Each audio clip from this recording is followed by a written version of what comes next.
मैं हंसता भी हूं तो लोग समझते हैं इसके अंदर दर्द है। वो दर्द हमने छुपा के रखा हुआ है, अल्लाह ना करे कि वो कभी जाहिर हो और इन्हें पता चले वो किसका दर्द है।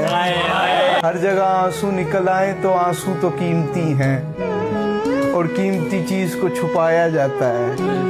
कभी तुम तन्हाई में किसी शख्स के साथ रोए हो और इसके बरक्स कभी तुम मजमे में लोगों के साथ हंसे हो।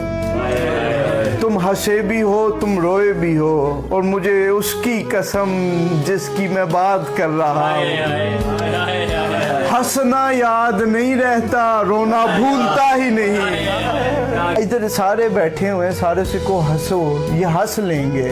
अब इनसे को आंसू निकालो, ये निकाल ही नहीं सकते। जहाँ रूहें मिली हुई हों वहाँ आंसू जल्दी आते हैं।